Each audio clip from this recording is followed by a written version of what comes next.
오늘 본문 말씀으로 희망을 선포한 선지자 에스겔이라는 제목으로 말씀 나누길 원합니다. 제가 지난주에도 이 그림을 살펴봤는데요. 오늘 저희는 이제 분열 왕국 시대를 넘어 포로 시대, 분열 왕국 시대를 넘어서 이제 포로 시대로 들어오는 장면에 위치해 있습니다. 지난주 또 반복을 하면 이 그림을 보고 우리 성도님들도 막 설명을 할 수 있으면 너무 좋을 것 같습니다. 그래서 약 BC 2100년경 아브라함과 언약을 체결하시는데 참 우연찮게도 그보다 약 2100년 전에 하나님께서 세상을 말씀으로 창조하셨고 BC 2100년경 아브라함과 언약을 체결하십니다. 아브라함을 부족으로 족장으로 한 족장 시대가 이어지게 되고 그 자손 요셉이 이집트 총리로 가고 난 뒤 그 아버지 야곱과 그의 모든 가문이 이집트로 이사를 가게 됩니다. 그로부터 430년 노예 생활이 지속되고 출애굽 광야 시대를 거쳐서 모세를 리더로 한 출 이집트가 이루어지게 됩니다. 그리고 후임과 같은 여호수아를 리더로 하여서 이 가나안 땅을 정복하게 되고 그 정복한 땅을 분배하고 난 다음에는 하나님께서 사사를 세우셔서 이스라엘을 다스리기 시작하십니다. 그리고 난 다음에 이스라엘 백성이 우리도 다른 나라와 같이 인간 왕을 달라라는 요구에 하나님께서 왕을 세우시는데 첫째 왕이 사울, 둘째 왕이 다윗, 셋째 왕이 솔로몬, 그의 아들 르호보암과 여로보암 장군 시대에 북이스라엘과 남유다로 나뉘어지게 됩니다. 그래서 지난주 호세아 선지자는 북이스라엘을 대상으로 사역한 선지자다라고 했는 거 다 기억나시죠? 네, 감사합니다. 북이스라엘을 대상으로 사역한 선지자가 호세아 선지자였고 오늘 에스겔 선지자는 이 분열 왕국 시대 남유다에서 나라가 망하기 직전에서부터 망하고 난 뒤까지도 사역한 선지자가 에스겔 선지자입니다. 그러니까 분열 왕국 시대로부터 포로 시대까지 이때 에스겔 선지자가 사역을 하게 됩니다. 그리고 난 뒤 북이스라엘은 약 722년경 아수르에 의해 함락당하고 남유다는 바벨론에 의하여서 함락당하는데 남유다를 멸망시킨 바벨론을 신흥제국 페르시아가 멸망시키고 그 고레스 왕에 의하여서 이스라엘이 다시 자기 고국으로 돌아오게 되는 포로 귀환 시대가 벌어지게 됩니다. 이것도 1차, 2차, 3차에 걸쳐서 포로 귀환을 하고 난 다음에 하나님께서 400년간 침묵, 중간 시대를 겪게 됩니다.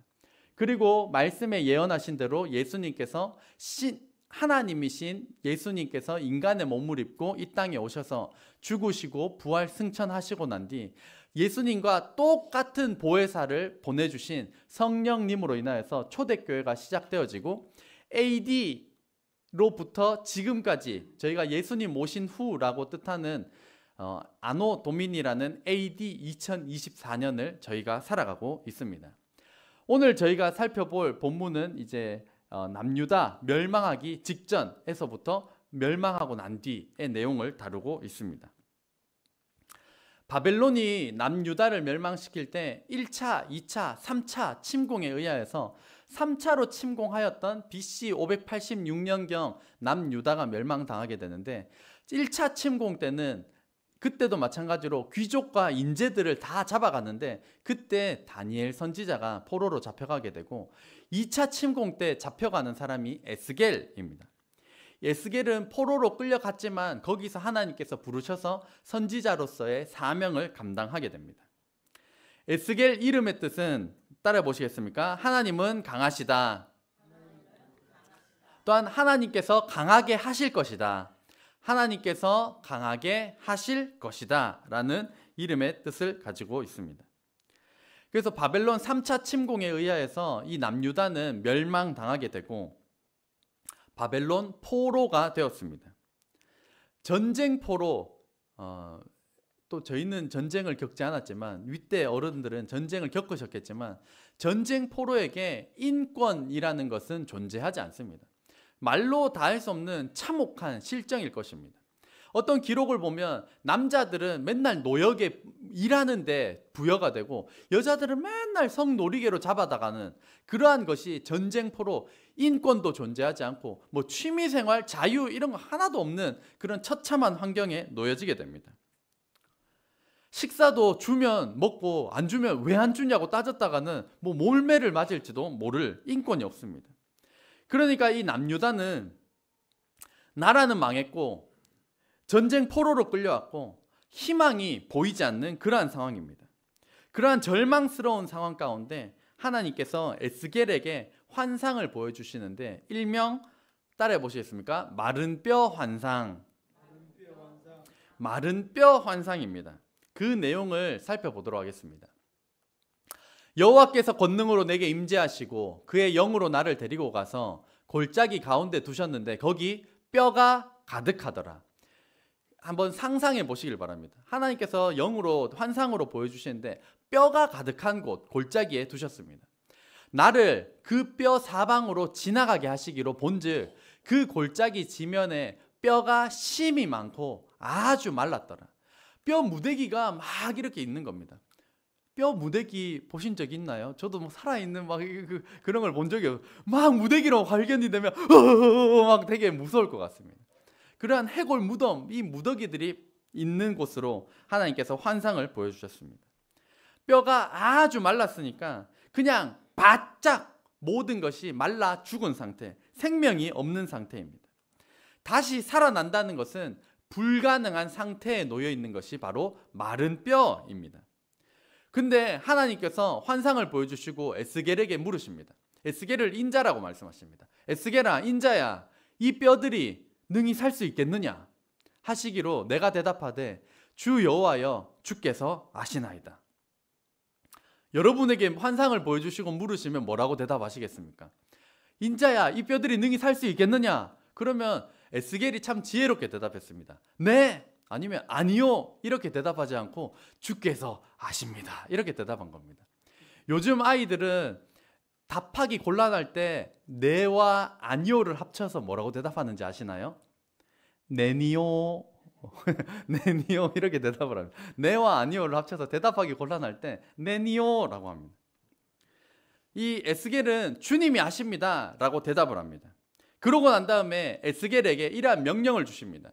또 내게 이르시되 너는 이 모든 뼈에게 대언하여 이르기를 너희 마른 뼈들아 여호와의 말씀을 들을지어다. 그러니까 하나님께서 말씀을 주시는데 살아있는 사람에게 말하라는 것이 아니라 뼈 무더기에다가 대고 말하라는 것입니다. 계속해서 말씀을 보면 주 여호와께서 이 뼈들에게 이같이 말씀하시기를 내가 생기를 너희에게 들어가게 하리니 너희가 살아나리라. 한번 6절 같이 읽겠습니다. 시작. 너희 위에 힘줄을 두고 살을 입히고 가죽으로 덮고 너희 속에 생기를 넣으리니 너희가 살아나리라. 또 내가 여호와인 줄 너희가 알리라 하셨다 하라. 아멘. 살아있는 사람이 아니라 바짝 말라 죽어있는 그 뼈들을 향해서 하나님께서 하나님의 말씀을 대언하라는 것입니다. 마른 뼈들아, 하나님의 생기를 받으면 너희가 살아날 것이다. 살아있는 사람은 고개라도 끄덕거리는데 마른 뼈는 반응이 없을 겁니다. 마른 뼈 위에 힘줄이 생기고 피가 돌고 하나님의 생기를 불어넣으면 이 마른 뼈가 살아날 것이다 라고 대언하라는 것입니다. 마른 뼈가 살아난다는 게 가능할까요? 말씀을 이렇게 준비하는데 제가 어제 다른 운동장에 갔는데 거기 구석탱이에 새가 죽어있는 사체를 발견했습니다. 그 사체가 죽은 지 얼마 안 돼서 그런지 깃털도 온전하고 이 몸의 조직들이 대부분 남아 있었습니다. 그런데 죽었습니다. 이 새가 다시 살아날 확률이 있을까요? 없을 것입니다. 근데 마른 뼈들보다 굉장히 조직이 많다니까요. 마른 뼈가 아니라 아직 좀 뭐 따끈따끈한지는 모르겠지만 깃털도 있고 몸에 조직이 많이 남아 있음에도 불구하고 살아날 수 없다는 것을 모두가 잘 알고 있습니다. 왜냐하면 숨이 딱 끊어지고 나면 그 이후로부터는 살아날 살아날 소망이 없는 것입니다. 하나님께서는 마른 뼈를 보여주시고 다시 살아날 수 없는 이 절망의 상태, 이 마른 뼈를 향하여서 하나님의 말씀을 대언하라고 하셨습니다. 그러자 에스겔이 하나님의 말씀을 대언합니다. 마른 뼈들아, 하나님의 생기를 받으면 너희가 살아날 것이다 라고 하니까 다음 본문으로 이어집니다. 같이 읽겠습니다. 시작. 이에 내가 명령을 따라 대언하니 대언할 때 소리가 나고 움직이며 이 뼈 저 뼈가 들어맞아 뼈들이 서로 연결되더라. 제가 만약에 그랬다면 앞에서 입에 거품 물고 오 하면서 막 쓰러졌을지도 모릅니다. 뼈에 대언하니까 뼈가 막 움직이더니만 뼈가 들어맞아서 서로 연결됐다는 것입니다. 저희가 과학 시간에 흔히 보는 그 해골 모형과 같은 것들이 잔뜩 일어나게 된 것입니다. 하나님의 말씀을 대언하고 계속 이어집니다. 내가 또 보니 그 뼈에 힘줄이 생기고 살이 오르며 그 위에 가죽이 덮이나 그 속에 생기는 없더라. 그래, 힘줄도 생기고 살도 덮이고 가죽으로 덮였는데 여전히 하나님의 생기가 부어지지 않았기 때문에 아직은 살아있는 것이 아니었습니다. 그때 하나님께서 또 말씀하십니다. 또 내게 이르시되 인자야 너는 생기를 향하여 대언하라. 생기에게 대언하여 이르기를 주 여호와께서 이같이 말씀하시기를 생기야 사방에서부터 와서 이 죽음을 당한 자에게 불어서 살아나게 하라 하셨다 하라. 그러니까 이에 내가 그 명령대로 대언하였더니 생기가 그들에게 들어가매 그들이 곧 살아나서 일어나 서는데 극히 큰 군대더라. 형체는 갇혔으나 살아있지 않은 이 형체를 가리켜서 하나님의 말씀을 대언하고 생기를 불어 넣었더니만 마른 뼈들이 결국 큰 군대가 되었다라는 것입니다. 이 환상이 무엇을 의미하는지 하나님께서 설명해 주십니다. 11절 상반절 같이 읽겠습니다. 시작. 또 내게 이르시되 인자야 이 뼈들은 이스라엘 온 족속이라. 아멘. 이 마른 뼈는 누구를 상징합니까? 이스라엘 온 족속입니다. 아까 우리가 그림으로 봤던 것처럼 이스라엘은 지금 멸망당했습니다. 멸망당했고 지금 전쟁 포로로 끌려왔고 그러다 보니까 이스라엘 자신 스스로가 이렇게 말하는 겁니다. 그들이 이르기를 우리의 뼈들이 말랐고 우리의 소망이 없어졌으니 우리는 다 멸절되었다 하느니라. 이스라엘은 바벨론에 의하여서 나라가 망하고 포로로 잡혀오고 나서야 깨달았습니다. 우리의 뼈들이 말랐고 소망이 없어졌으니 우리는 이제 다 망했다는 것입니다. 전쟁 포로는 인권도 자유도 취미생활도 아무것도 없는 마른 뼈와 같은 상황에 놓인 것이 이스라엘 전쟁 포로였습니다. 그러므로 하나님께서 말씀하십니다. 그러므로 너는 대언하여 그들에게 이스라엘 백성에게 말해라. 주 여호와께서 이같이 말씀하시기를 내 백성들아 내가 너희 무덤을 열고 너희로 거기에서 나오게 하고 이스라엘 땅으로 들어가게 하리라. 이스라엘은 절망스러운 상황에 놓였습니다. 하지만 하나님께서 이스라엘 땅으로 돌아가게 해주시겠다는 희망의 말씀을 주고 계신 것입니다. 이 무덤을 연다라는 것, 이스라엘 스스로가 생각할 때 자신들은 이미 무덤에 누운 사람과 같다는, 이미 죽은 목숨과 같다는 겁니다. 더 이상 희망이 없다는 겁니다. 그렇지만 하나님께서 내가 무덤을 열고 너희로 거기서 나오게 해서 이스라엘 땅으로 회복시켜 주겠다라고 희망의 말씀을 선포하고 계신 것입니다. 13절 14절 내 백성들아 내가 너희 무덤을 열고 너희로 거기에서 나오게 한즉 너희는 내가 여호와인 줄을 알리라. 내가 또 내 영을 너희 속에 두어 너희가 살아나게 하고 내가 또 너희를 너희 고국 땅에 두리니 나 여호와가 이 일을 말하고 이룬 줄을 너희가 알리라. 여호와의 말씀이니라. 아멘. 전쟁 포로 일반적으로 남자는 노역에 부려먹고 여자는 성놀이개로 데려가다 착취하는, 그들 스스로는 절대로 벗어날 수가 없는, 우리 대한민국도 마찬가지로 스스로 광복했던 것이 아니라 미국의 핵폭탄 2방으로 결국 일본이 항복해서 우리가 벗어났는데 이 남유다를 도와줄 나라가 없었습니다. 자신들 스스로 이스라엘로 돌아갈 것이라고는 생각할 수가 없는 처지에 놓였는데 바벨론을 이 남유다를 멸망시킨 바벨론을 하나님께서 신흥 제국 페르시아를 일으키셔서 페르시아를 통해 바벨론을 멸망하게 하시고 이 페르시아 고레스 왕이 이스라엘을 전쟁 포로로 이 노예로 있는 이들을 풀어줘서 이스라엘 고국으로 돌아가게 했다는 것입니다. 이것을 소설로 만들어도 믿기 힘든 상황입니다. 전쟁 포로를 아무 이유 없이 그냥 석방시켜 주기 때문입니다. 그렇기 때문에 이렇게 된다면 이것은 하나님께서 계획하셨고 하나님께서 성취하셨기 때문에 너희가 나를 주 여호와 하나님인 줄을 너희가 분명히 알게 될 것이다 라고 말씀하고 계시는 것입니다. 이 마른 뼈 환상, 이 오늘 본문을 통하여서 하나님께서 우리에게 주시는 말씀은 첫째 같이 읽겠습니다. 시작.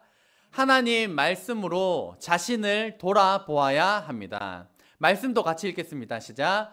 너희 마른 뼈들아 여호와의 말씀을 들을지어다. 아멘. 이스라엘의 멸망은 단번에 이루어진 것이 아닙니다. 바벨론 침공은 1차, 2차, 3차 침공에 이루어졌고 3차 침공 때 유다가 완전히 멸망당했던 것입니다. 이들에게는 돌이킬 기회와 시간이 분명히 있었습니다. 하나님께서 선지자를 그 전부터 계속 보내셨고 우상숭배를 금해야 한다. 죄로부터 돌이켜야 한다. 가난한 자를 압제하지 마라. 돈 때문에 재판을 굽게 하지 마라. 선을 행해라 라고 하나님께서 끊임없이 선지자를 통해서 보내셨지만 이들은 듣지도 않았고 들었지만 자신들을 바꾸지도 않았던 것입니다. 그렇기 때문에 오늘 우리에게 주시는 말씀은 하나님의 말씀으로 우리는 자신을 돌아보아야 한다는 것입니다. 에스겔 선지서에서 이 하나님의 말씀으로 돌이키는 방법 중 구체적으로 제시하는 것 중 하나가 굳은 마음을 제거하고 부드러운 마음으로 무장하는 것입니다. 말씀 같이 읽겠습니다. 시작. 너희 육신에서 굳은 마음을 제거하고 부드러운 마음을 줄 것이며. 한 번 더 큰 소리로 읽겠습니다. 시작. 너희 육신에서 굳은 마음을 제거하고 부드러운 마음을 줄 것이며. 아멘. 하나님의 말씀으로 자신을 점검할 때 나에게 굳은 마음이 있는지 부드러운 마음이 있는지 점검하라는 것입니다. 굳은 마음의 상태에는 어떤 말, 어떤 환경이라 할지라도 씨알도 먹히지 않는 상황입니다. 땅도 촉촉하게 젖어 있을 때는 물이 흐르면 스며들지만 완전히 바짝 말라 있는 상태에서는 물이 스며들지 않고 그냥 흘러 지나가는 것입니다. 하나님의 음성을 들려주시는 통로가 대표적으로 5가지가 있습니다. 첫 번째로 성경, 두 번째로 기도, 세 번째로 찬양, 네 번째로 믿음의 사람을 통해, 5번째 환경을 통해 하나님께서 말씀하십니다. 5가지의 통로가 뭐라고요? 첫째 성경, 둘째 기도, 셋째 찬양, 넷째 믿음의 사람, 5번째 환경입니다. 굳은 마음의 상태에서는 하나님께서 이 통로를 통해서 말씀하실 때 알 수도 없고 깨달을 수도 없습니다. 부드러운 마음이 있어야 하나님께서 말씀으로 환경과 사람을 통해 우리에게 말씀하실 때 그것을 하나님의 음성으로 들을 수 있는 것입니다. 세상에서 제일 무서운 사람이 어떤 사람일까요? 번뜩 떠오르는 어떤 사람이 있을 수 있습니다. 대표적으로는 이렇게 말합니다. 책 한 권만 읽은 사람. 그러니까 한 권만 읽고 이게 전체 다 맞는 건 줄 알고 하는 사람을 가장 무섭다라고 표현하기도 합니다. 또 이런 사람이 무섭습니다. 나 원래 이런 사람이야. 나 원래라는 말을 붙이는 사람 조심해야 합니다. 나 원래 이런 사람이야. 나 원래 한 성격 하는 사람이야. 나 원래 이렇다니까. 이 원래라는 사람 굉장히 조심해야 합니다. 무섭다라는 의미가 막 덜덜덜 떨어서 무섭다라는 의미라기보다는 이 고지식함에 자신을 바꾸지 않는 이 고집불통에 그 완고함 때문에 이 나 원래라는 사람을 조심해야 한다는 것입니다. 이런 사람에게 어울리는 속담이 있습니다. 한번 따라해 보시겠습니까? 호미로 막을 것을 가래로 막는다. 호미로 막을 것을 가래로 막는다. 호미는 자그마한 도구고 가래는 보다 큰 도구입니다. 그러니까 문제가 작을 때 처리하면 쉬운데 결국에 문제가 작을 때 처리 안 하다 보니까 큰 것으로 크게 메워야 한다는 것입니다. 그러니까 폭발하고 난 다음에 처리하는 것은 미련한 것입니다. 여러 책에도 보면 훌륭한 사람들은 문제가 작을 때 빨리빨리 해결하는데 미련한 사람은, 훌륭하지 못한 사람은 주위에서 계속 경고합니다. 이거 문제인데, 이거 빨리 해야 되는데, 이거 큰 걱정인데, 터지는데 그때까지도 미련한 사람은 절대 안 듣습니다. 괜찮아, 내 눈에 아직 괜찮아 보여, 괜찮아 하다가 뻥 터지고 나면 그제서야 수습하면 시간과 에너지가 엄청나게 소비되고 굉장히 힘든 일이 됩니다. 저는 호주에서 6년간 있었는데 첫 해부터 5년 동안은 제가 굳은 마음으로 있었습니다. 마지막 1년부터 제가 부드러운 마음을 가지게 되었는데 굳은 마음과 부드러운 마음의 차이가 심히 큽니다. 예를 들어 집사람이 저에게 이런 거 좀 문제가 되지 않을까라는 의견만 제시해도 저는 굉장히 기분이 나빴습니다. 나를 무시하는 것 같고 내 능력을 무시하는 것 같으니까 그런 조언이나 마음을 다한 조언조차도 내 능력을 무시하는 것 같아서 기분 나쁘게 들었습니다. 어제도 저에게 집사람은 조언을 해주었는데 제가 곱게 잘 들었습니다. 지금은 고분고분 듣습니다. 왜냐하면 저를 잘 아는 사람이 저의 그 약점을 콕 찔러주기 때문입니다. 콕 찔러주면 기분 좋을 사람은 없을 것입니다. 콕 찌르면 아프고 기분 나쁠 것입니다. 그럼에도 불구하고 나를 가장 사랑하는 사람이, 나를 가장 아끼는 사람이 나에게 콕 찔러가지고 정신 차리라고 콕 찔러가지고 할 때 그때 정신 차리면 빨리빨리 메울 수 있는데 나중에 뻥! 혹시라도 졸리실까봐 제가 일부러 크게 하고 있는데요. 뻥! 하고 나면 그때는 이 메우고 하는 게 너무나도 힘이 드는 일이 됩니다. 하나님의 말씀으로 자신을 점검함을 통하여서 굳은 마음을 제거하고 부드러운 마음을 지니는 저와 여러분 되시기를 주의 이름으로 축복합니다. 두 번째, 둘째이자 마지막입니다. 영어는 피스메이커인데요. 둘째 같이 읽겠습니다. 시작. 피스메이커가 되어야 합니다. 피스는 영어로 평화라는 뜻이고 메이커는 만드는 사람을 의미합니다. 그러니까 합치면 평화를 만드는 사람, 쉽게 말하면 중재자가 바로 피스메이커입니다. 에스겔은 나라는 망하고 전쟁 포로로 끌려왔고 마른 뼈와 같은 상황, 회복될 수 없을 절망적인 그러한 상황 가운데서 하나님께서 에스겔을 통해 마른 뼈 환상을 보여주시고 희망을 품어라, 너희 여전히 희망이 있다, 너희 내 백성이다, 마른 뼈가 일어난 것처럼 전쟁 포로인 너희를 내가 회복시킬 것이다 라고 하는 이 절망 가운데 희망을 선포한 사람이 바로 에스겔 선지자였던 것입니다. 우리도 희망을 선포하는 피스메이커가 되어야 합니다. 인간관계를 맺다 보면 피스메이커와 같은 사람이 있습니다. 이 사람이 오기 전에는 막 공동체 안에 막 분열이 일어납니다. 막 싸우고 다투고 해결책도 안 보이고 막 혼란스러운데 피스메이커가 딱 와가지고 중재하면 여기도 조용 저기도 조용, 시끌벅적한 게 막 잠잠해지기 시작을 합니다. 그러한 사람이 중재자의 역할, 피스메이커가 되는 것입니다. 피스메이커의 반대는 무엇일까요? 영어로 트러블 메이커입니다. 트러블은 문제, 골칫거리라는 뜻이고 메이커는 만드는 사람입니다. 그러니까 트러블 메이커는 문제를 만드는 사람입니다. 트러블 메이커도 어딜 가나 존재합니다. 문제를 일으킵니다. 이 사람만 오면 없던 문제도 만들어내기 시작을 합니다. 이 사람이 오기 전까지는 내가 속한 그룹이, 내가 속한 공동체에 별다른 큰 문제와 어려움을 느끼지 않았습니다. 하지만 이 트러블 메이커가 와가지고 와 휘젓습니다. 막 휘젓기 시작을 하면 문제가 막 일어납니다. 이것도 문제, 저것도 문제, 저거 좀 수상하다고, 저것 좀 냄새나지 않냐고, 저거 잘못된 거 아니냐고 하나하나 막 따지고 문제를 막 일으키기 시작을 하면 우리 공동체 괜찮았는데, 내가 속한 집단 괜찮았는데, 근데 어느샌가 비리 집단 같아, 수상해. 원래는 괜찮았는데 트러블 메이커가 없던 말 만들어내고 있던 말도 부풀리고 막 하기 시작을 하면 온통 트러블, 문제가 되고 맙니다. 이 트러블 메이커의 진짜 문제는 무엇인가 하면 본인은 의롭다고 생각한다는 겁니다.